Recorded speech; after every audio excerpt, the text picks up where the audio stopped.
Hello everyone, myself Archana Randive, working as an assistant professor in the Department of Electronics and Telecommunication Engineering, AISSMS Institute of Information Technology, Pune. Today, we will study about timers in PIC microcontroller, specifically timers in PIC 18F458.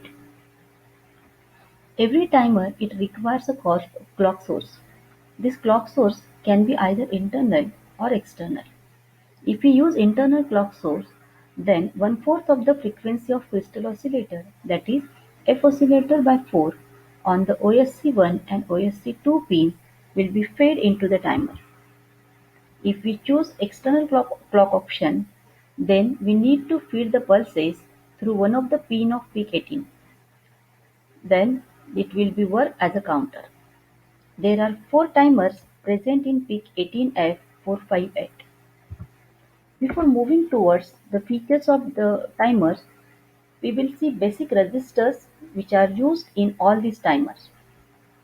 PIC 18 timers are 16-bit wide, but PIC 18 has 8-bit architecture. So each 16-bit timer is accessed as two separate registers of low byte TMR-XL and high byte TMR-XH, where this X stands for which timer you are using. For example, if you are using timer 0, these registers will be named as TMR0L and TMR0H. Each timer also has a timer control register which is used to set different modes of operation. This register is named as TCON. Now we'll see the features of all these timers. Moving towards timer 0, it can operate in both 8-bit or 16-bit modes. It can also be used as either timer or counter. It has a dedicated 8-bit software programmable prescaler.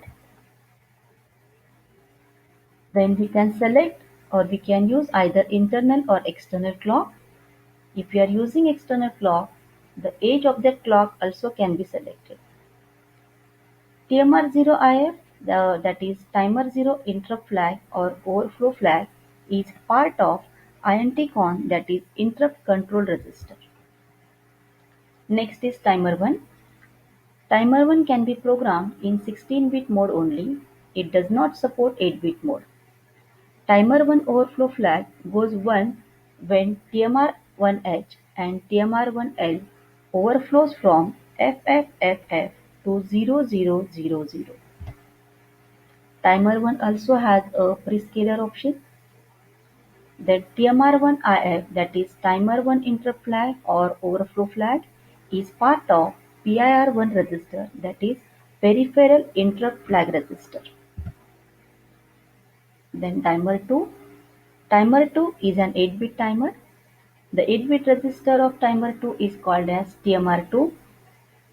This timer 2 also has a 8-bit register which is called as period register named as PR2.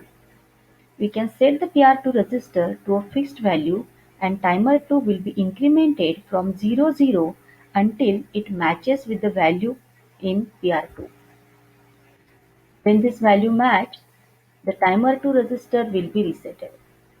The clock source for timer 2 will be F oscillator by 4 with the options for both prescaler as well as postscaler.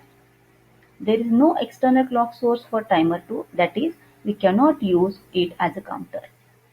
Timer 2 interrupt flag register or timer 2 interrupt flag is a part of PIR1 register again. The last one is timer 3.